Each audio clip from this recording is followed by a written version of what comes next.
जिससे कि हम दलित समाज को जोड़े और उनके हितों के बारे में बात करें।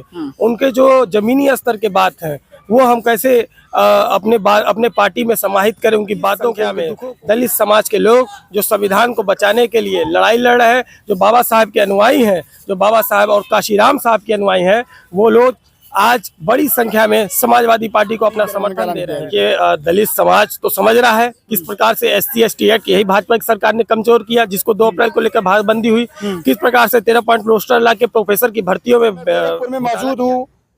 समाजवादी पार्टी लगातार 2024 लोकसभा की तैयारियों में जुटी हुई है। पीडीए के फॉर्मूले के साथ अखिलेश यादव आगे बढ़ रहे हैं। कह रहे हैं कि जो 14 में आए थे वो 24 में चले जाएंगे, 80 हराएंगे और भाजपा को भगाएंगे। पीडीए के फॉर्मूले के तहत किस तरह से समाजवादी पार्टी गोरखपुर मंडल में तैयारी कर रही है, मेरे साथ बातचीत करने के लिए छात्र सभा के राष्ट्रीय सचिव मेरे साथ इस समय प्रशांत जी मौजूद है। प्रशांत से बातचीत करेंगे, समझेंगे कि प्रशांत दलित समाज से आते हैं। पीडीए में जो डी फॉर दलित है, दलित कैसे समाजवादी पार्टी के साथ जुड़ेगा और युवा के तौर पे ये क्या सोचते हैं, जनता के बीच में जाते हैं, कैसी तैयारियां चल रही हैं, बहुत सारे मुद्दे हैं।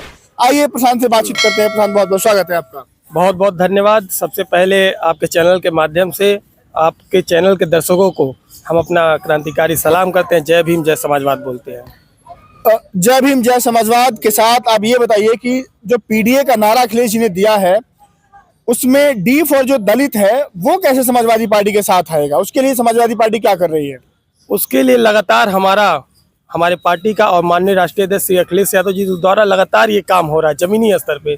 जिस तरह से आप देख पाएंगे कि समाजवादी पार्टी में एक नई विंग बनाई गई जो बाबा साहब अम्बेडकर के नाम पे बाबा साहब वाहिनी जो बनाई गई है, जिससे कि हम दलित समाज को जोड़े और उनके हितों के बारे में बात करें। उनके जो जमीनी स्तर के बात हैं वो हम कैसे अपने पार्टी में समाहित करें, उनकी बातों को, उनके दुखों को, उनके कारणों को समाहित करके उनके लिए लड़ाई लड़ने का काम करें। जिस प्रकार से तमाम अफवाहें फैलाई जाती हैं कि दलित समाज कि समाजवादी पार्टी को पसंद नहीं करता, लेकिन मैं आपको बता दूं बड़ी संख्या में दलित समाज के लोग जो संविधान को बचाने के लिए लड़ाई लड़ रहे हैं, जो बाबा साहब के अनुयायी हैं, जो बाबा साहब और काशीराम साहब के अनुयायी हैं, वो लोग आज बड़ी संख्या में समाजवादी पार्टी को अपना समर्थन दे रहे हैं। जैसा कि आप देख सकते हैं आने वाले हर विधानसभा और लोकसभा चुनाव में भी ये आपको दिखेगा।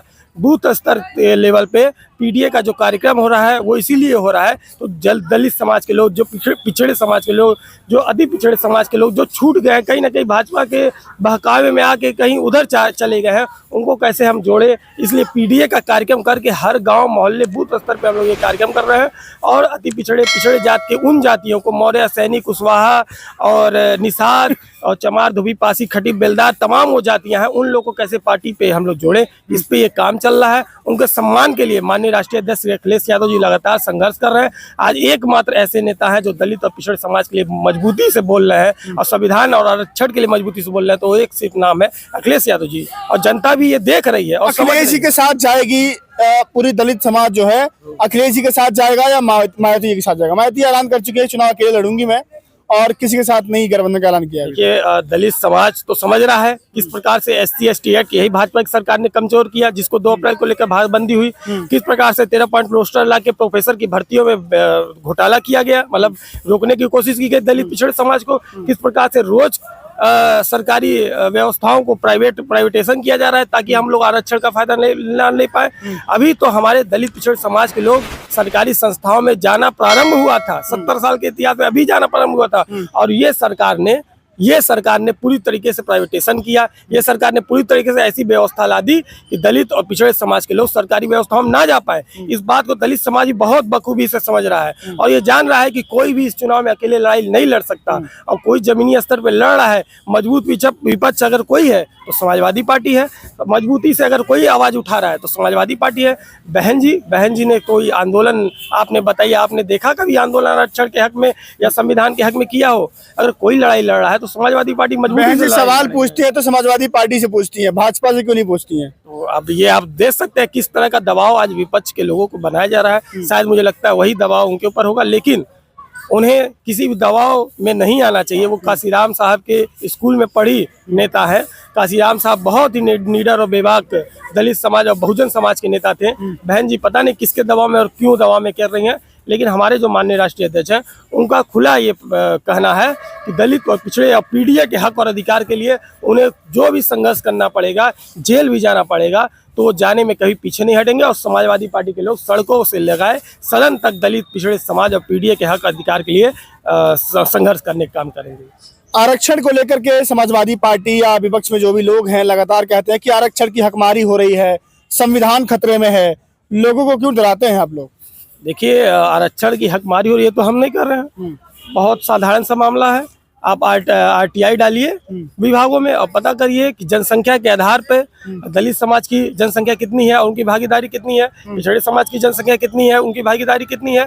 आपके हम जहाँ बात कर रहे हैं उसके पीछे यूनिवर्सिटी है, यहीं गोरखपुर विश्वविद्यालय में दलित समाज के कोटे पे जनरल वालों को क्या नाम है कि प्रोफेसर बनाया जाता है। यही गोरखपुर विश्वविद्यालय में पीएचडी कर रहे छात्र को ऐसी जाति सूचक गालियां दी जाती है कि वो आत्महत्या करने पे विवश हो जाता है। यहीं गोरखपुर विश्वविद्यालय में एक दलित समाज की बेटी जो पढ़ने लिखने में बहुत तेज होती है, लेकिन उसको इस तरह से जाति प्रताड़ना दी जाती है, उसकी लाश मिलती है और आज तक उस लड़की को न्याय नहीं मिल पाया। और हम क्या उसकी बातें करें? आप पूरे थाने को चेक कर लीजिए, गोरखपुर के कौन से थाने में आपको किस समाज के लोग मिलेंगे, आपको बखूबी है ये देख के पता चल जाएगा कि आरक्षण हमारा बचा भी है कि नहीं बचा है। तो गोरखपुर इस बार क्या कह रहा है? गोरखपुर इस बार समाजवादी पार्टी के पक्ष में वोट करने जा रहा है। बड़ी संख्या में निषाद समाज के लोग समाजवादी पार्टी को वोट करने जा रहे हैं, क्योंकि निषाद समाज के लोग भी समझ रहे हैं, जो उनके अगुआ बने थे एक नेता जो निषाद समाज की बात करते थे, उन्होंने निषाद समाज को ठगने का काम किया है। सिर्फ अपना और अपने परिवार का पालन पोषण करके निषाद समाज को गुमराह करके निषाद समाज को पीछे ढकेलने का काम किया, जिस बात को निषाद समाज समझ रहा है और वो देख रहा है कि किस प्रकार से समाजवादी पार्टी के राष्ट्रीय अध्यक्ष माननीय अखिलेश यादव जी ने काजल निषाद जी पे लगातार ये तीसरा चुनाव है काजल निषाद जी का। एक कैंपियनगंज से विधानसभा, फिर गोरखपुर से मेयर और ये तीसरा सांसदी का चुनाव अगर लड़ाने का काम अखिलेश यादव जी ने किया है, तो निषाद समाज के भी मन में ये मनसा बन रही है कि अगर अखिलेश जी ने एक निषाद की बेटी के ऊपर इतना विश्वास जताया है कि 3 चुनाव से लगातार वो चुनाव लड़ने का काम किया है, तो इस बार भी निषाद समाज ने मन बना लिया है। निषाद समाज बड़ी संख्या में समाजवादी पार्टी को वोट करने जा रही है और बड़ी संख्या में समाजवादी पार्टी को जब निषाद समाज वोट कर देगा और हम सभी पीडीए के लोग लगातार जब गांव गली जाके समझा रहे हैं, तो पीडीए के लोग और निषाद समाज तमाम लोग और खास करके जो भी इस गोरखपुर में परेशान है, जिस तरह से ठेले वालों को हटाया जा रहा है, ध्वस्तीकरण करा जा रहा है, बिना बात के बुलडोजर चला दिया जा रहा है, ऐसे लोग जो इस सरकार से प्रताड़ित हैं, वो लोग भी मन बना के संगठित होकर समाजवादी पार्टी को वोट करेंगे।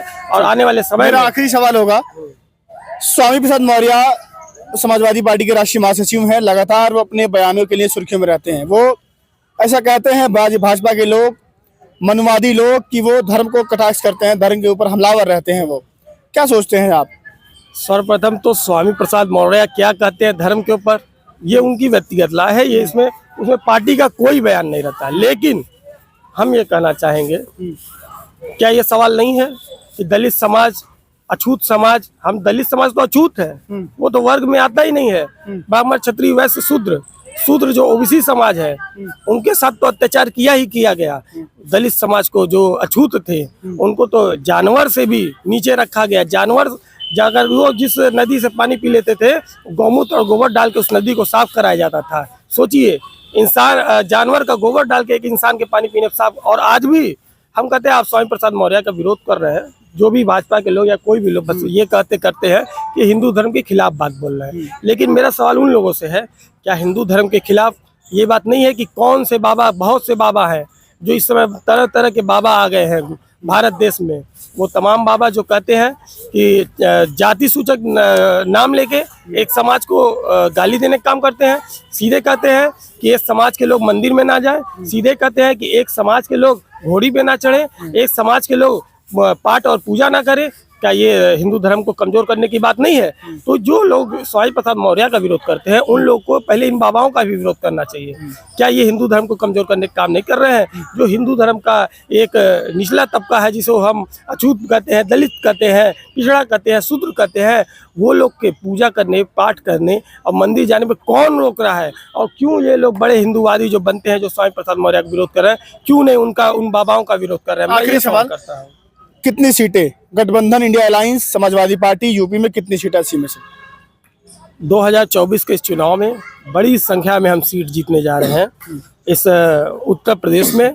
और आने वाले समय में ये जब केंद्र सरकार हटेगी और नई सरकार जो इंडिया अलायंस की बनेगी, उसमें बड़ी भूमिका समाजवादी पार्टी की रहेगी और पीडीए के लोगों की रहेगी। माननीय अखिलेश यादव जी पीडीए का इसीलिए नारा दे रहे हैं क्योंकि पीडीए के आधार पे उनकी भागीदारी को तय भी किया जाएगा। हम लोग बस नारा देने वाले नहीं हैं। आप टिकट बंटवारे के स्तर को आप देख सकते हैं। टिकट बंटवारा जो हमारे घोषित हुए हैं प्रत्याशी अभी तक के, उनके टिकट बंटवारे को देख के आप लगा सकते हैं अंदाजा कि जिस प्रकार माननीय अखिलेश यादव जी पीडीए की बात कर रहे हैं, उनको भागीदारी देने का भी काम माननीय अखिलेश यादव जी पीडीए के द्वारा कर रहे हैं, अपने विचारधारा में भी लाने का काम कर रहे हैं। चलिए, मेरे साथ प्रशांत थे, बातचीत हुई, 24 के चुनावी मिजाज को समझा, पीडीए के फॉर्मूले को समझा। समाजवादी पार्टी जो 16 प्रत्याशियों के लिस्ट लाई है लोकसभा के, उसमें पीडीए की जो तस्वीर है वो सामने निकल के आ रही है। गोरखपुर सदर से काजल निषाद जो कैंपेरगंज से विधानसभा चुनाव लड़ी, मजबूती से लड़ी और हार गई। मेयर के चुनाव में चुनावी धांधली हुई ऐसा आरोप लगाती हैं।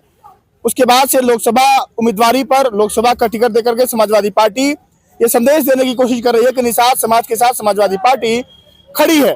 काजल निषाद को यहाँ से लोकसभा लड़ाया जा रहा है। काजल निषाद अगर यहाँ से जीत के जाती है तो जो 18 में प्रवीण निषाद जो यही गोरखपुर से जीत करके दिल्ली पहुंचे थे, क्या वो कारनामा काजल निषाद दोहरा पाएंगी?